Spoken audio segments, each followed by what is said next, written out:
मित्रों फरी एक वार आप सर्वेनु स्वागत है। अपने छेल्ला लेक्चरनी अंदर क्षतिना जे जुदा जुदा प्रकारो हता एना विषे वात करी।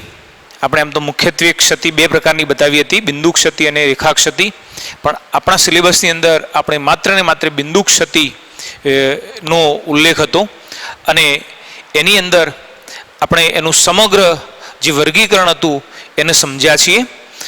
હવે એના પછી ઘન પદાર્થોના વિદ્યુતીય ગુણધર્મો યાદ રાખો કે જે ઘન પદાર્થો છે એના વિદ્યુતીય ગુણધર્મો અર્થાત આપણે જેની વાહકતા છે એના સંદર્ભમાં અહીંયા ચર્ચા કરવા જઈ રહ્યા છીએ।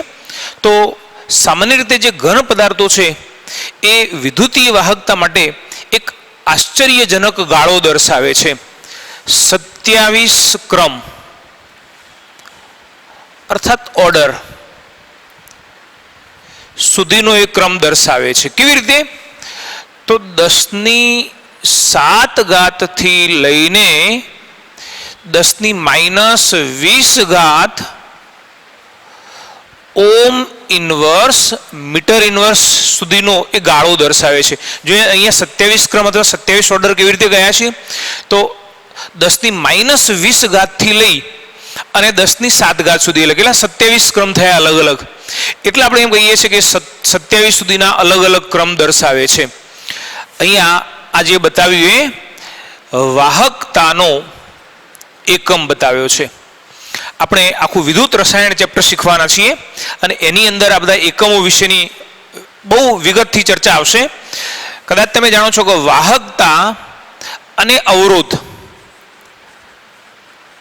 અથવા પ્રતિરોધ આ બંને એકબીજાના વ્યસ્ત છે અને આ જે અવરોધ છે એના માટેનો જે એકમ છે એ આપણે કેટલો લઈએ છીએ? ઓમ ઇન્ટુ મીટર લઈએ છીએ। તો સ્વાભાવિક છે કે જો અવરોધનો એકમ ઓમ ઇન્ટુ મીટર હશે તો જે વાહકતાનો એકમ છે એનો વ્યસ્ત થવાનો અને એનો વ્યસ્ત એટલે ઓમ ઇન્વર્સ મીટર ઇન્વર્સ થાય છે। હાલ આપણે એની કોઈ બીજી વિશેષ ચર્ચા કરતા નથી, માત્ર એ જ યાદ રાખીશું કે આપણે અહીંયા જે વિદ્યુતીય ગુણધર્મોની વાત કરીએ છીએ એમાં વાહકતાની વાત કરીએ છીએ અને જે વાહકતા છે એ કયા એકમની અંદર? ઓમ ઇન્વર્સ મીટર ઇન્વર્સ ના એકમ વડે દર્શાવીએ છીએ। મિત્રો યાદ રાખો કે જે આટલો બધો જે એનો ગાળો છે, આટલો બધો જે મોટો વિસ્તાર છે એને આપણે 3 ભાગની અંદર વિભાજિત કરીએ છીએ। હવે કયા કયા 3 ભાગની અંદર? તો સૌથી પહેલું છે વીજ વાહકો। વીજ વાહક લોકો જેની અંદર ઇલેક્ટ્રોનનું વહન સરળતાથી થઈ શકે છે અથવા જેની વાહકતા ખૂબ સારી છે એને આપણે વીજ વાહક તરીકે ઓળખીએ છીએ અને એ માટેનો જે ગાળો છે એ કેટલો? તો એપ્રોક્સ 10⁻⁴ થી 10⁻⁷ ઓમ ઇન્વર્સ મીટર જેટલી છે। જો અહીંયા આજે જેને આપણે વીજ વાહક અથવા જેને સુવાહક કહીએ છીએ તો એની વાહકતાની જે રેન્જ છે સૌથી ઊંચી બતાવી છે, મતલબ કે સૌથી ઓછામાં ઓછી કેટલી? 10⁻⁻20 જેટલી છે અને સૌથી વધુમાં વધુ કેટલી છે? તો 10⁻⁷ છે। તો અહીંયા જે પદાર્થો વીજ વાહકો છે એની વાહકતાનું મૂલ્ય 10⁻⁴ થી લઈ અને 10⁻⁷ ઓમ ઇન્વર્સ મીટર ઇન્વર્સ જેટલું હોય છે। મિત્રો યાદ રાખો કે આપણે વાહકોની અંદર જે ધાતુઓ લઈએ છીએ તો મોટાભાગે જે ધાતુઓ છે એની જે વાહકતા છે કેટલી? 10⁻⁷ ઓમ ઇન્વર્સ મીટર ઇન્વર્સ લઈએ છીએ। યાદ રાખો કે વાહકતાની અંદર સૌથી પહેલો ક્રમ ધાતુઓ માટે આપવામાં આવેલો છે। કયા સેન્સમાં આપણે કહીએ છીએ કે જો એની વાહકતાનું જે મૂલ્ય છે અહીંયા સૌથી ઊંચામાં ઊંચું બતાવેલું છે, સૌથી ઊંચામાં ઊંચું છે। કેટલાક વીજવાહક પદાર્થો કે જેની વાહકતાનું મૂલ્ય 10⁻⁴ મતલબ આની સરખામણીએ નીચું પણ હોય, પણ અહીંથી આટલા સુધીનો જે ગાળો છે બધા જ પદાર્થો જેને આપણે વીજ વાહક પદાર્થ તરીકે ઓળખીએ છીએ। વર્ગીકરણનો બીજો પ્રકાર છે વીજ અવાહકો। જો અવાહક કોને કહીશું કે જેના અંદરથી વિદ્યુતનું વહન થતું નથી, મતલબ કે જેની વાહકતા ખૂબ ઓછી હશે તો એવા પદાર્થોને આપણે વીજ અવાહક પદાર્થો તરીકે ઓળખવાના છીએ। તો અહીંયા જેની વાહકતાનું મૂલ્ય છે કેટલું હશે? તો 10⁻⁻10 થી લઈને 10⁻⁻20 ઓમ ઇન્વર્સ મીટર ઇન્વર્સ। જો અહીંયા વાહકતાનું મૂલ્ય ઓછામાં ઓછું 10⁻20 અને એનાથી વધુ અહીંયા જે બતાવ્યું છે કેટલું 10⁻10, પણ આ નહિવત બરાબર જ ગણાય છે, અર્થાત એના અંદર વિદ્યુતનું વહન થતું નથી અને વિદ્યુતનું વહન નહિવત થતું હોય અથવા નથી થતું, એટલે એ પ્રકારના જે પદાર્થો છે એને આપણે શું કહીએ છીએ? વીજ અવાહક તરીકે ઓળખીએ છીએ. કયા પદાર્થો વીજ વાહક છે, કયા પદાર્થો વીજ અવાહક છે એ તમે બહુ સારી રીતે જાણો છો, એટલે આપણે એની અત્યારે બીજી કોઈ વિશેષ ચર્ચા કરીશું નહીં. ચલો, ત્રીજો પ્રકાર છે વીજ અર્ધવાહકો. આપણે જેને સેમિકન્ડક્ટર્સ તરીકે ઓળખીએ છીએ અને કંડક્ટર્સ કહીએ છીએ, અને આજે વીજ અવાહકો છે એને ઇન્સ્યુલેટર તરીકે ઓળખીએ છીએ. હવે વીજ અર્ધવાહક કોને કહીશું? તો જેની વાહકતા 10⁻7 થી લઈને 10⁴ ઓમ ઇનવર્સ મીટર ઇનવર્સ સુધીની હોય છે. જો અહીંયા ઓછામાં ઓછી કેટલી? -10⁻7 અને વધુ કેટલી? 10⁴ ઓમ ઇનવર્સ મીટર ઇનવર્સ જેટલી જે વાહકતા ધરાવે છે એને આપણે વીજ અર્ધવાહક તરીકે ઓળખીએ છીએ. જો અહીંયા કદાચ તમે આને ધ્યાનથી જોશો તમને એમ લાગે કે અહીંયા 10⁻20 ઓછામાં ઓછું મૂલ્ય, પછી 10⁻10. હવે અહીંયા ઓછામાં ઓછું 10⁻7 થી 10⁴, પછી અહીંયા 10⁴ થી 10�7. જો અહીંયા થોડોક વચ્ચે ગેપ છે, કેટલો? 10⁻10 થી 10⁻7 ના વચ્ચેનો જે વિસ્તાર છે અહીંયા બતાવ્યો નથી. એનો અર્થ એવો થયો કે બહુ જૂજ પદાર્થો એવા છે, નહિવત કહી શકાય એવા પદાર્થો છે કે જે અહીં આગળ આપણે જે બતાવ્યો છે આ ગાળો, એ ગાળાના વચ્ચે આવતા હશે. મોટા ભાગના જે પદાર્થો છે એની વાહકતાનું મૂલ્ય આ પ્રકારે હોય છે. એટલે વીજ અર્ધવાહકની અંદર આપણે જે રેન્જ બતાવી છે એ 10⁻7 થી 10⁴ ઓમ ઇનવર્સ મીટર ઇનવર્સ જેટલી વાહકતાનું મૂલ્ય બતાવ્યું છે. તો આ રીતે જે ઘન પદાર્થો છે એના વિદ્યુતીય ગુણધર્મો અથવા એની વાહકતાના સંદર્ભે આપણે એના મુખ્ય 3 પ્રકારો પાડ્યા છે. વીજ વાહક, જેની વાહકતા ખૂબ સારી છે, જે વિદ્યુતનું સારી રીતે વહન કરી શકે છે, વીજ વાહકો છે. જેના માટે મૂલ્ય 10⁴ થી 10⁷ ઓમ ઇનવર્સ મીટર ઇનવર્સ છે. બીજો પ્રકાર છે વીજ અવાહક, કે જેની વાહકતા ખૂબ ઓછી અથવા અતિ અલ્પ છે, જેનું મૂલ્ય 10⁻10 થી લઈને 10⁻20 ઓમ ઇનવર્સ મીટર ઇનવર્સ જેટલું છે, જેનો અવાહક કહીએ છીએ. અને આ બંનેના વચ્ચેનું જે મૂલ્ય ધરાવે છે એને વીજ અર્ધવાહક અથવા સેમિકન્ડક્ટર્સ તરીકે ઓળખીએ છીએ, અને એની વાહકતાનું મૂલ્ય 10⁻7 થી લઈ અને 10⁴ ઓમ ઇનવર્સ મીટર ઇનવર્સ સુધીનું હોય છે. આગળ જોઈએ. જો મિત્રો, બીજો મુદ્દો છે ધાતુઓમાં વિદ્યુતનું વહન અથવા ધાતુઓમાં પટ સિદ્ધાંત સમજાવો. એકચ્યુઅલી અહીંયા પટ સિદ્ધાંત એ માત્ર ધાતુઓ પૂરતો સીમિત નથી, પણ આપણે અહીંયા વાત કરીએ છીએ ધાતુઓની અંદર પટ સિદ્ધાંત. અહીંયા એવું કહીશું કે ધાતુઓમાં વિદ્યુતનું વહન સમજાવો. એકચ્યુઅલી વિદ્યુતનું વહન ધાતુઓમાં થાય છે, અર્થાત વધુ પ્રમાણમાં છે, એટલે આપણે અહીંયા ધાતુઓનો ઉલ્લેખ કરેલો છે. બાકી અહીંયા ધાતુ અને અધાતુઓમાં વિદ્યુતનું વહન એ રીતે ટોપિક પણ આપણે દર્શાવી શકીએ છીએ. મિત્રો યાદ રાખો કે સામાન્ય રીતે આપણે એવું બતાવીએ છીએ કે જે વાહક છે, કોઈ પણ વાહક, તો એવા વાહકની અંદર વિદ્યુતનું વહન એ ઇલેક્ટ્રોન અથવા આયનો દ્વારા થાય છે. આપણે એમ કહીએ કે કોઈ પણ પદાર્થ એ વિદ્યુતનો વાહક છે. હવે વિદ્યુતનો વાહક હોવું એનો અર્થ શું? તો એ વિદ્યુતનું વહન કરે છે. અને વિદ્યુતનું વહન કોણ કરી શકે? તો જે વિદ્યુતનું વહન છે એ કોણ કરશે? કો તો ઇલેક્ટ્રોન કરશે, અને કોણ કરશે બીજું? કો તો આયનો કરશે. મુક્ત આયનો જે છે એ આવા ઇલેક્ટ્રોનનું વહન કરી શકે છે. હવે ઇલેક્ટ્રોન છે એ શાની અંદર હશે? તો સામાન્ય રીતે જે ધાતુ છે, જે ધાતુઓ છે, તો એવી ધાતુઓની અંદર જે વિદ્યુતનું વહન છે ઇલેક્ટ્રોન વડે વિદ્યુતનું વહન થાય છે. અને એ જ રીતે આયનો દ્વારા પણ વિદ્યુતનું વહન થાય, પણ એ શાની અંદર?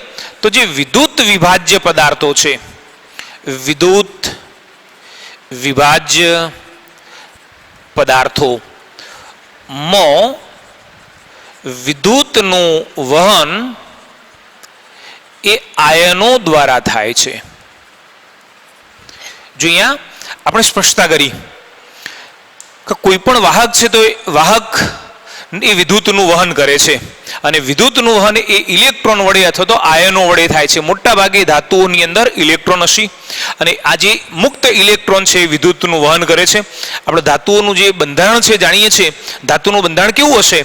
તો જે વિસ્થાનીકૃત ઇલેક્ટ્રોન ના એક સમુદ્રની આપણે કલ્પના કરીએ છીએ, અને એની અંદર જે ધન વીજભારિત પરમાણુ કર્નેલ છે એ ગોઠવાયેલો છે, અને આવા જે વિસ્થાનીકૃત ઇલેક્ટ્રોન છે એ બહુ સહેલાઈથી સમગ્ર સ્ફટિકના અંદર વહન પામી શકે, અર્થાત સ્થાનાંતરિત થઈ શકે છે, અને એટલા માટે આપણે એમ કહીએ છીએ કે એના અંદર વિદ્યુતનું વહન થાય છે.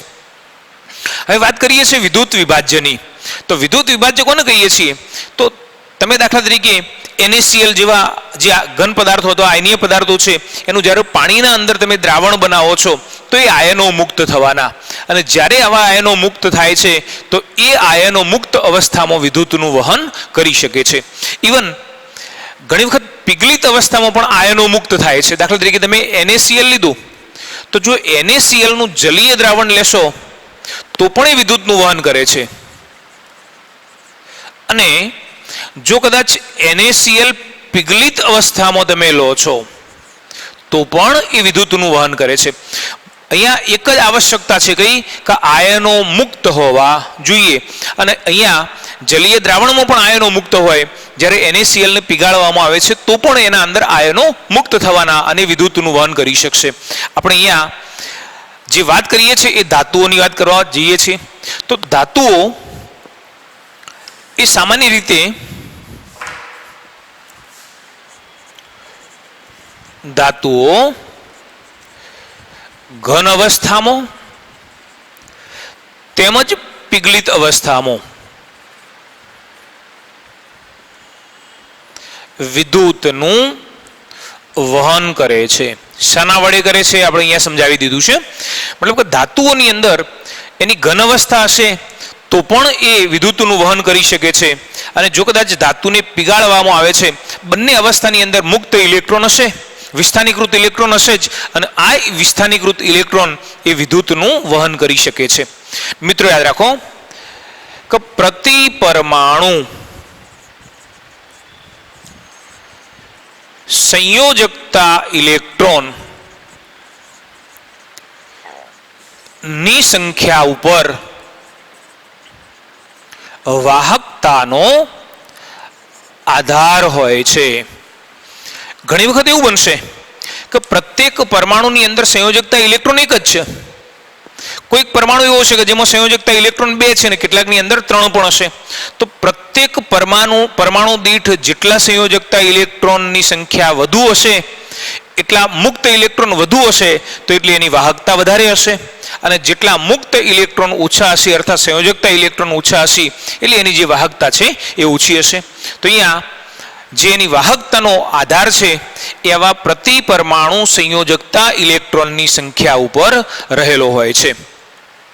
મિત્રો જો અહીંયા સૌથી જે મહત્વનો મુદ્દો છે એ આપણે હવે શીખીએ છીએ ધાતુઓની અંદર પટ સિદ્ધાંત સમજાવો, અથવા ધાતુઓની અંદર જે વિદ્યુતનું વહન થાય છે એ કેવી રીતે થાય છે. આપણે થોડાક હવે એને વિસ્તારથી સમજવા જઈ રહ્યા છીએ. જો અહીંયા પટ સિદ્ધાંતની અંદર આપણે એવું કહીએ છીએ કે કોઈ પણ પદાર્થની અંદર વિદ્યુતનું વહન થવા માટે 2 પ્રકારના પટ હોય છે. એક સંયોજકતા પટ અને બીજા નંબરે છે વાહકતા પટ. જો હવે મિત્રો યાદ રાખો કે સંયોજકતા પટ કોને કહીએ છીએ અને વાહકતા પટ કોને કહીએ છીએ, અને આ પટ એટલે શું બધી જ આપણે ચર્ચા કરીએ.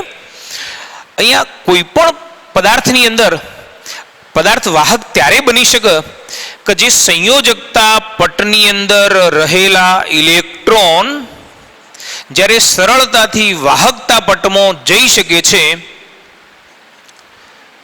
જે આની અંદર રહેલા ઇલેક્ટ્રોન એ વાહકતા પટમાં સરળતાથી જઈ શકે છે અથવા કૂદી શકે છે, તો એવો પદાર્થ એ વિદ્યુતનું વહન કરી શકે છે અથવા એવો પદાર્થ એ વાહક પદાર્થ તરીકે વર્તે છે. જો કદાચ સંયોજકતા પટમાં રહેલા ઇલેક્ટ્રોન એ વાહકતા પટમાં જઈ શકતા નથી, તો એનો અર્થ એવો થયો કે ઇલેક્ટ્રોનનું વહન નહીં થાય. અને જો ઇલેક્ટ્રોનનું વહન નહીં થાય તો આપણે એવા પદાર્થો માટે એવું કહીએ છીએ કે પદાર્થ વિદ્યુતનો અવાહક છે. આપણે અગાઉ જે બતાવ્યું કે કેટલાક પદાર્થો વિદ્યુતના વાહક છે અને કેટલાક વિદ્યુતના અવાહક છે. તો એનું કારણ શું?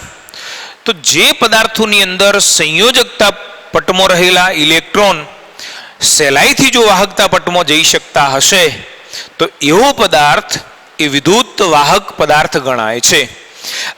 પણ જો સંયોજકતા પટની અંદર રહેલા ઇલેક્ટ્રોન એ વાહકતા પટમાં જઈ શકતા નથી, તો એવો પદાર્થ વાહકતા દર્શાવતો નથી. મતલબ કે એવા પદાર્થોને આપણે અવાહક તરીકે ઓળખીએ છીએ. આવા પટ કેવી રીતે સર્જાય છે અથવા તો આ બંને પટ આપણે કેવી રીતે બતાવીએ છીએ, આપણે થોડુંક એને વિગતથી સમજીએ.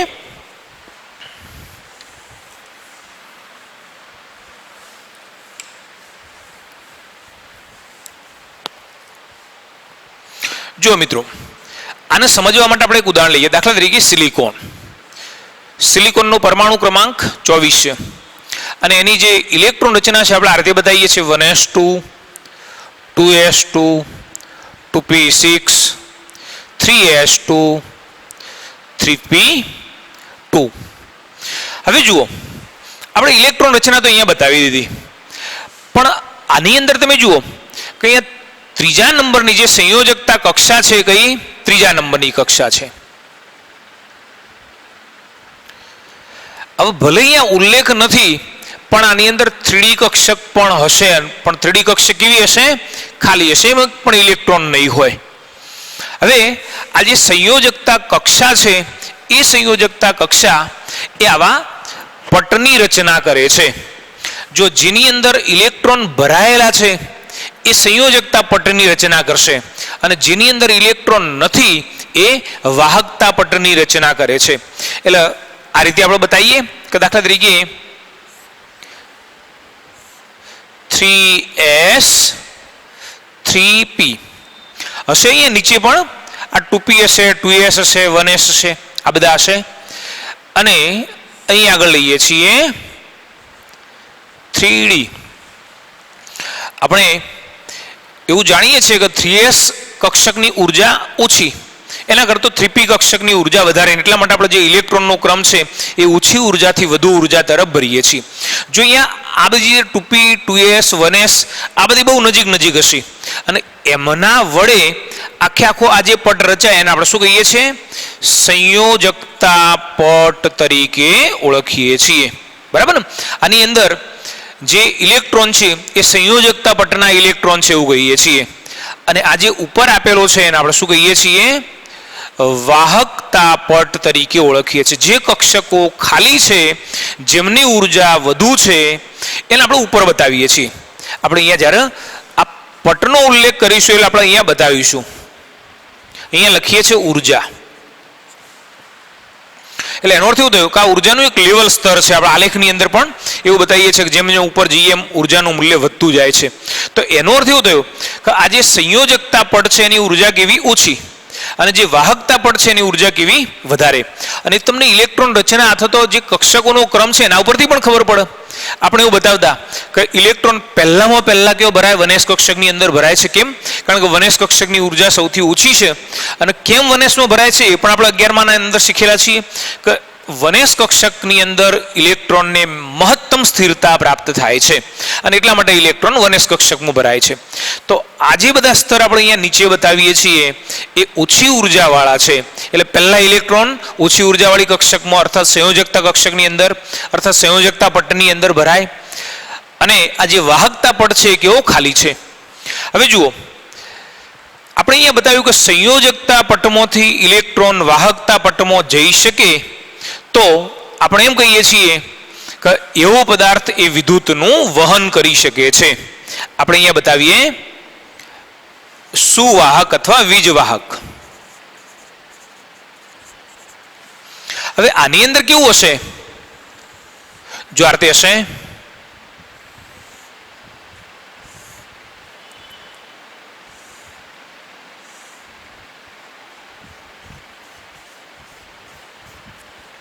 આજે નીચે બતાવીએ છીએ સંયોજકતા પટ, ઉપર જે બતાવીએ છીએ એને શું કહીએ છીએ? વાહકતા પટ. કોના માટે કયો છે આ? વીજ વાહક અથવા સુવાહક.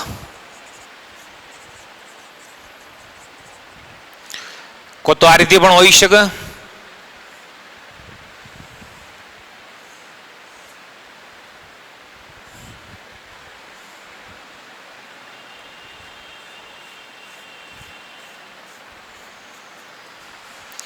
જો અહીંયા સુવાહક અથવા વીજવાહક પદાર્થની અંદર આ જે સંયોજકતા પટ અને વાહકતા પટ છે એ બરાબર એકબીજાના બહુ નજીક છે. અને જ્યારે બંને એકબીજાના બહુ નજીક હશે ઘણી વખત તો એનું ઓવરલેપ થયેલું હશે. મતલબ કે આ જે એક પટ છે થોડો ઘણો ભાગ એનો બીજા પટની અંદર મિશ્ર થઈ ગયેલો હશે, એટલે અહીંયા ઓવરલેપ થયેલું હશે. અને એટલા માટે આપણે એમ કહીએ છીએ કે અહીંયા બેના વચ્ચે કોઈ પણ તફાવત નથી. અને જો બંને વચ્ચે તફાવત નથી તો આમાં રહેલા જે ઇલેક્ટ્રોન છે એ બહુ સહેલાઈથી આની અંદર જઈ શકે છે. અને જો ઇલેક્ટ્રોન આની અંદર સરળતાથી જઈ શકે તો આપણે શું કહીએ છીએ કે આ પ્રકારના પદાર્થો એ સુવાહક અથવા વીજવાહક હોય છે. હવે અહીંયા આપણે બીજો પ્રકાર જોઈએ છીએ. અહીંયા કહીએ છીએ, આને કહીએ છીએ વાહકતા પટ.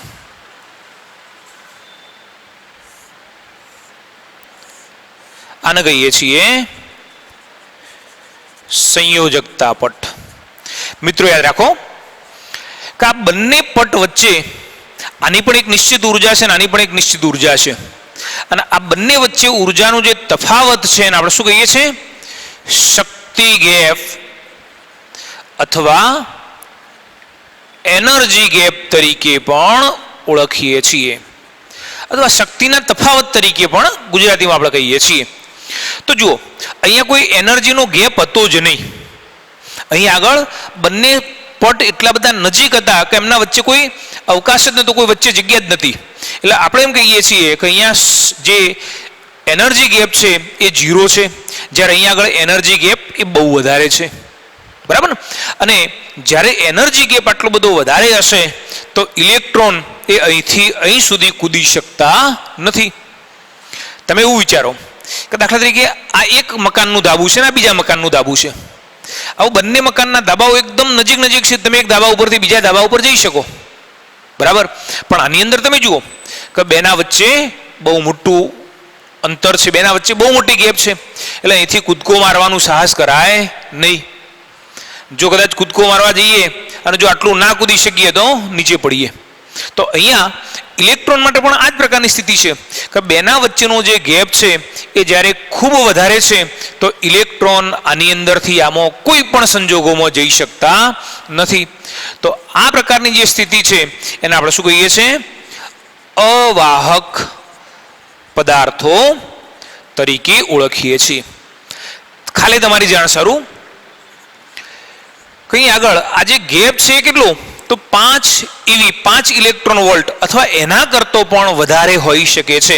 અને જો ગેપ આટલો અથવા એના કરતો વધારે હશે તો ઇલેક્ટ્રોન કોઈ પણ સંજોગોની અંદર સંયોજકતા પટમાંથી વાહકતા પટમાં કૂદી શકતો નથી. અને જો ઇલેક્ટ્રોન આ રીતે કૂદી નહીં શકે તો એ ક્યારેય વિદ્યુતનું વહન કરી શકશે નહીં. મેં પહેલી શરત કહી કે કોઈ પણ પદાર્થ વાહક ક્યારે બની શકે?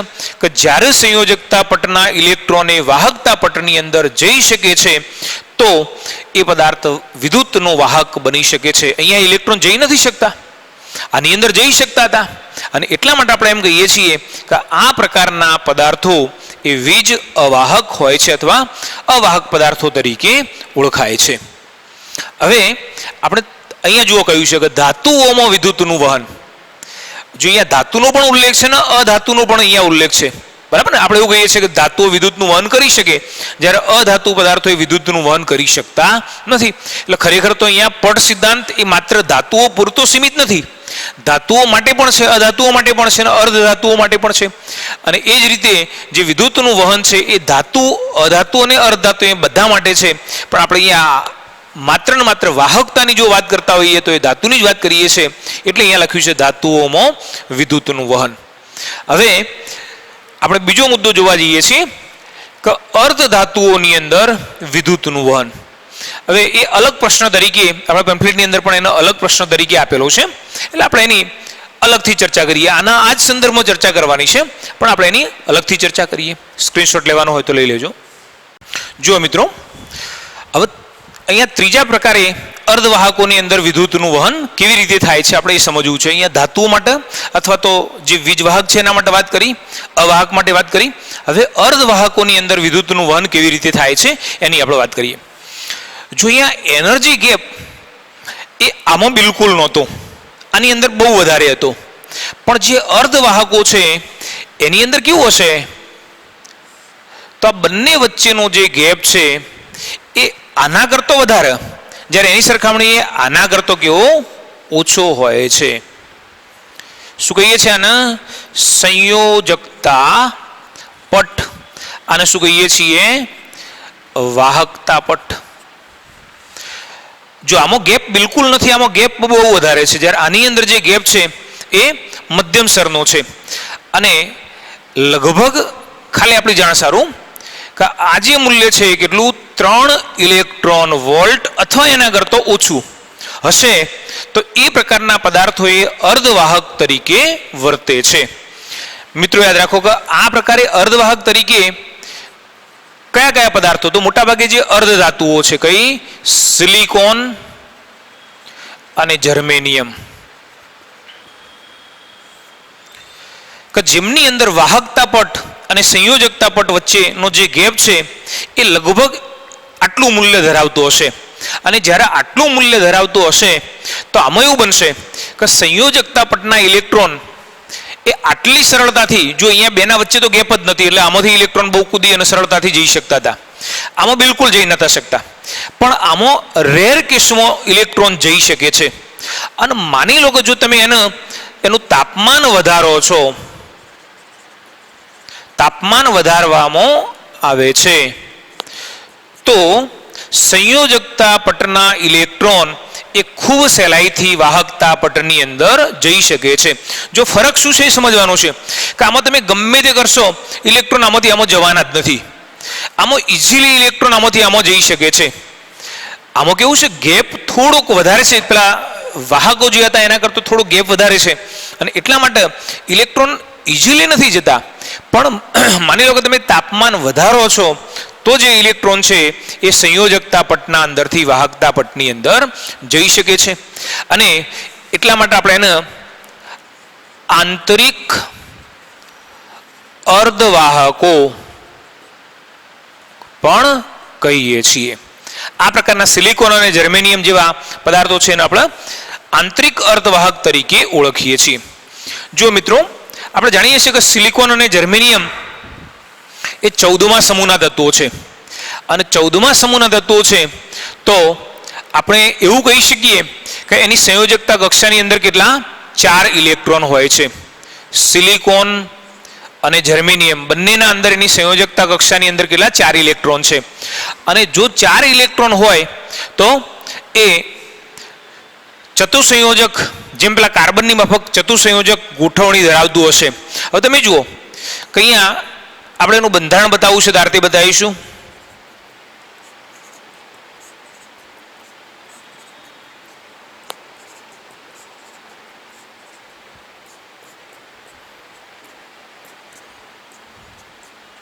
જો મિત્રો, માની લો કે આ વચ્ચેનો એક સિલિકોન તમે લીધો તો આ જે સિલિકોન છે એના 4 સહસંયોજક બંધ બનાવશે. કેમ? કારણ કે એની પાસે 4 સંયોજકતા ઇલેક્ટ્રોન છે, 1, 2, 3 અને 4. હવે આ પરિસ્થિતિમાં એની પાસે એક પણ મુક્ત ઇલેક્ટ્રોન નથી. અને જો એની પાસે એક પણ મુક્ત ઇલેક્ટ્રોન નથી તો તો એ સ્વાભાવિક છે કે વિદ્યુતનું વહન કરી શકશે નહીં. આપણે પહેલા કહ્યું હતું કે વિદ્યુતનું વહન કોણ કરી શકે? તો ઇલેક્ટ્રોન કરી શકે અથવા આયનો કરી શકે. અહીંયા એક પણ ઇલેક્ટ્રોન મુક્ત નથી. હવે જો આપણે એવું કહ્યું કે એનું તાપમાન વધારવામાં આવે છે, ચલો માની લો કે એનું તાપમાન વધારીએ છીએ. જો તાપમાન વધારીએ તો કોઈ પણ પદાર્થની અંદર પહેલામાં પહેલી પદાર્થ એ પરમાણુનો બનેલો છે અને પરમાણુની અંદર જે ઇલેક્ટ્રોન છે એને સૌથી પહેલામાં પહેલી ઉર્જા મળશે. જો તાપમાન વધે તો ઉર્જા કોને મળવાની? ઇલેક્ટ્રોનને. અને જ્યારે ઇલેક્ટ્રોનને ઉર્જા મળે એટલે ઇલેક્ટ્રોન પછી સ્થિર રહેશે નહીં. ઇલેક્ટ્રોન શું કરશે? એ ઉત્તેજિત બનવાનું. ચલો માની લો કે અહીંયા ઉર્જા મળી એટલે શું થવાનું? આ ઇલેક્ટ્રોન અહીંથી ચલિત થવાનું. અહીંથી આ જે ઇલેક્ટ્રોન છે કોઈ પણ એક જગ્યાએ અહીંથી અહીંયા આગળ સ્થાનાંતરિત થવાનું. જો મિત્રો યાદ રાખો કે અહીંથી ઇલેક્ટ્રોન જ્યારે અહીંયા સ્થાનાંતરિત કોઈ પણ જગ્યાએ આ બાજુ બીજા કોઈ પણ એક બિંદુ પર સ્થાનાંતરિત થાય તો એનો અર્થ એવો થયો કે અહીંયા ગેપ થવાની, જગ્યા ખાલી પડવાની. તો એ જગ્યા માત્ર એક જ ઇલેક્ટ્રોનની ઉર્જા મળી છે એવું નથી, બધા ઇલેક્ટ્રોનની ઉર્જા મળી છે. બધા ઇલેક્ટ્રોન ઉત્તેજિત અવસ્થામાં છે. એટલે દાખલા તરીકે આ ઇલેક્ટ્રોન જેવો અહીંથી અહીંયા જવાનો તો અહીંયા જગ્યા ખાલી થવાની. તો આ ઇલેક્ટ્રોન અહીંયા આગળ આવશે, અહીંયા આગળ રહેલો ઇલેક્ટ્રોન અહીંયા આવશે, અહીંયા રહેલો ઇલેક્ટ્રોન અહીંયા આગળ આવશે. શું થયું? ઇલેક્ટ્રોનની મૂવમેન્ટ શરૂ થઈ ગઈ. અને જ્યારે આ રીતે ઇલેક્ટ્રોનની મૂવમેન્ટ શરૂ થઈ એને આપણે શું કહીએ છીએ? વિદ્યુતનું વહન થયું એમ કહીએ છીએ.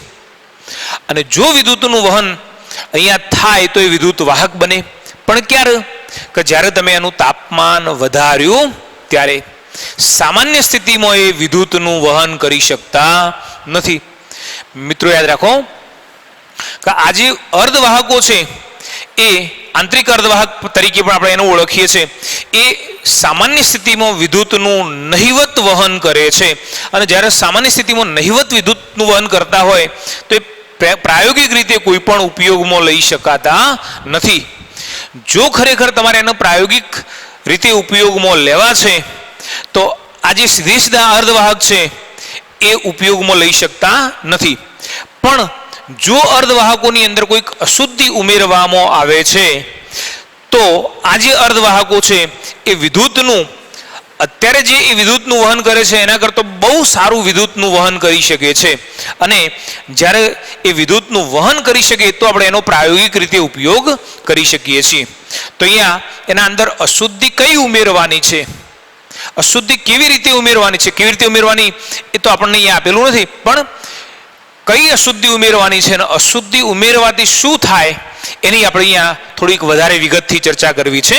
તો અહીંયા અશુદ્ધિ તરીકે શું ઉમેરીએ છીએ અને અશુદ્ધિ ઉમેરવાથી શું થશે એની આપણે થોડીક વિસ્તૃત ચર્ચા કરીએ. જો મિત્રો, અર્ધવાહકોમાં વિદ્યુતનું વહન આપણે બતાવ્યું કે કેટલીક જે આંતરિક અર્ધવાહકો છે એ વ્યવહારમાં ઉપયોગમાં લઈ શકાય એવી વાહકતા દર્શાવતા નથી. અને જો એ પ્રકારની વાહકતા નથી દર્શાવતા આપણે એનો ઉપયોગ કરી શકતા નથી. પણ ખરેખર જો એનો ઉપયોગમાં લેવા છે તો આપણે આ પ્રકારના જે અર્ધવાહક છે કયા? સિલિકોન અને જર્મેનિયમ, જેની ઇલેક્ટ્રોન રચનામાં સંયોજકતા ઇલેક્ટ્રોન કેટલા? એના 4 છે. અર્થાત એમ પણ કહીએ કે 14મા સમૂહના તત્વો છે. હવે જો સિલિકોન અથવા જર્મેનિયમની અંદર યોગ્ય પ્રમાણમાં યોગ્ય પ્રકારની જો અશુદ્ધિ ઉમેરીએ છીએ તો આજે સિલિકોન અને જર્મેનિયમ જેની વાહકતા ખૂબ ઓછી હતી અથવા જેની વાહકતા બહુ નહિવત હતી એ આવી અશુદ્ધિ ઉમેરવાથી એની વાહકતામાં નોંધપાત્ર વધારો થાય છે. મિત્રો યાદ રાખો કે અહીંયા યોગ્ય પ્રકારની અને યોગ્ય પ્રમાણમાં જે અશુદ્ધિ ઉમેરીએ છીએ એને આપણે શું કહીએ છીએ? ડોપિંગ તરીકે ઓળખવામાં આવે છે.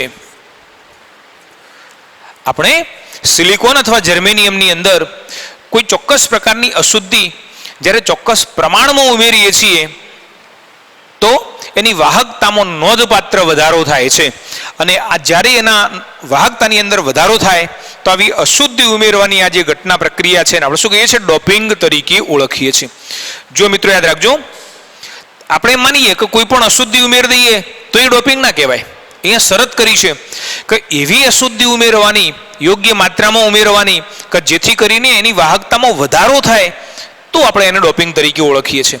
આપણે અહીંયા બે પ્રકારની અશુદ્ધિ ઉમેરીશું. કેવી? ઇલેક્ટ્રોન સમૃદ્ધ અશુદ્ધિ અને બીજી ઇલેક્ટ્રોન ઉણપ અશુદ્ધિ. હવે ઇલેક્ટ્રોન સમૃદ્ધ અશુદ્ધિ કોને કહીશું? મેં તમને કહ્યું કે આ સંયોજકતા ઇલેક્ટ્રોન આની અંદર 4 છે અને આ કયા? સમૂહ નંબર 14 તત્વો છે. કયા? Silicon, germanium.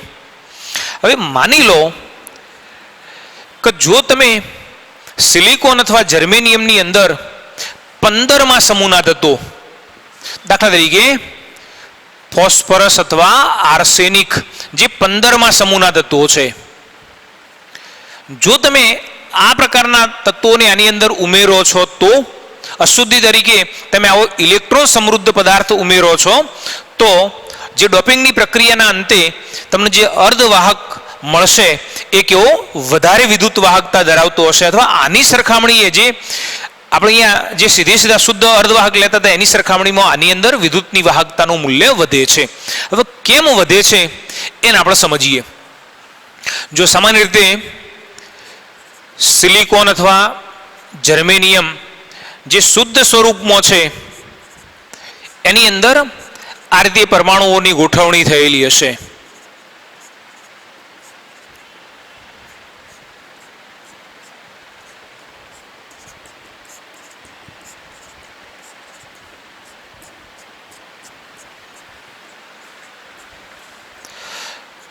જો મિત્રો યાદ રાખો કે સિલિકોન એ ચતુસંયોજક છે, એની સંયોજકતા 4 છે, અને જ્યારે એની સંયોજકતા 4 હશે તો સ્વાભાવિક છે કે એક સિલિકોન એ 4 ઇલેક્ટ્રોન લઈ અને બીજા 4 સિલિકોન સાથે સહસંયોજક બંધ બનાવશે. પણ માની લો કે જ્યારે તમે ફોસ્ફરસ અથવા આર્સેનિક જેવું કોઈક પરમાણુ અથવા તો એ પ્રકારનો કોઈક પદાર્થ એની અંદર તમે એડ કરો છો, તો શું થવાનું કે એકચ્યુઅલી ઉમેરવામાં કેવી રીતે આવે? તો એને પીગાળવામાં આવે છે. સિલિકોન અથવા જર્મેનિયમ જેવી જે ધાતુ છે એને પીગાળીએ છીએ અને એના અંદર પછી ફોસ્ફરસ અથવા આર્સેનિક ઉમેરીએ છીએ. તો જ્યારે સ્ફટિકીકરણ થાય ત્યારે શું થાય કે કોઈ એકાદ સ્થાન ઉપર ફોસ્ફરસ અથવા આર્સેનિક ગોઠવાય છે. ફોસ્ફરસ જેમાં 15 ઇલેક્ટ્રોન છે, 1s2, 2s2, 2p6, 3s2, 3p3, જો 15 ઇલેક્ટ્રોન થયા. એની સંયોજકતા કક્ષાની અંદર, સંયોજકતા કક્ષા કઈ? ત્રીજી. એમાં ઇલેક્ટ્રોન કેટલા? 5. તો ફોસ્ફરસ પાસે 5 ઇલેક્ટ્રોન છે, એટલે જો અહીંયા 5 માંથી 4 તો અહીંયા બંધ બનાવવા માટે વપરાશે. 1, 2, 3, 4 હતા કેટલા? 5. તો એકાદો ઇલેક્ટ્રોન અહીંયા એની પાસે વધારાનો રહેશે. જો મિત્રો યાદ રાખો કે આ રીતે ડોપિંગ કરવાથી એની જે વાહકતા છે વધી કેવી રીતે આપણે એ સમજવું છે. તો અહીંયા શું થયું કે આ 4 ઇલેક્ટ્રોન તો 4 બંધ બનાવી દીધા, પણ અહીંયા 1 ઇલેક્ટ્રોન વધારાનો અહીંયા બાકી રહ્યો. હવે માની લો કે તમે ચોક્કસ પ્રમાણમાં આવી અશુદ્ધિ ઉમેરી, તો આ તો એક ફોસ્ફરસ છે, તો આવા ઘણા બધા ફોસ્ફરસ અહીંયા આની અંદર આ સિલિકોનના સ્થાને ગોઠવાશે, અને દરેકે દરેક જેટલા ફોસ્ફરસ ગોઠવાય એમની પાસે આ એક આવો વધારાનો ઇલેક્ટ્રોન છે. આ ઇલેક્ટ્રોનને આપણે શું કહીએ છીએ? ચલિત ઇલેક્ટ્રોન તરીકે પણ ઓળખીએ છીએ. અથવા આ મુક્ત ઇલેક્ટ્રોન છે જે આ સ્ફટિકની અંદર બહુ સરળતાથી પોતાનું સ્થાન બદલી શકશે, અને જ્યારે એ પોતાનું સ્થાન સરળતાથી બદલી શકે તો એને તો આપણે શું કહીએ છીએ? વિદ્યુતનું વહન કરે છે એમ કહીએ છીએ. અને એટલા માટે આપણે અહીંયા બતાવીએ છીએ કે આ જે ફોસ્ફરસ અથવા આર્સેનિક જેવો પદાર્થ જ્યારે આપણે આની અંદર ઉમેર્યો તો એની વિદ્યુત વાહકતામાં વધારો થાય છે. જે કહ્યું છે ઇલેક્ટ્રોન સમૃદ્ધ અશુદ્ધિ. મિત્રો યાદ રાખો, આને n પ્રકારનો અર્ધવાહક પણ કહીએ છીએ. કેમ એને n પ્રકારનો? n એટલે નેગેટિવ. જો અહીંયા ફોસ્ફરસના દાખલ થવાથી શું થયું? એક વધારાનો ઇલેક્ટ્રોન અહીંયા આવ્યો, અને વધારાનો ઇલેક્ટ્રોન આવ્યો એટલે શું થયું? અહીંયા નેગેટિવ ચાર્જ ઉદ્ભવ્યો, અને એટલા માટે આપણે એને શું કહીએ છીએ? n પ્રકારના અર્ધવાહક તરીકે ઓળખીએ છીએ. એટલે આ ઇલેક્ટ્રોનથી સમૃદ્ધ છે, મતલબ કે વધારાના ઇલેક્ટ્રોન સિલિકોનની સરખામણીએ અહીંયા વધારાના ઇલેક્ટ્રોન ધરાવે છે, એટલા માટે આપણે એને ઇલેક્ટ્રોન સમૃદ્ધ અથવા n પ્રકારના અર્ધવાહક તરીકે ઓળખીએ છીએ. એનો જે બીજો પ્રકાર ઇલેક્ટ્રોન ઉણપ અશુદ્ધિ એ આપણે નેક્સ્ટ ટાઈમે જોઈશું.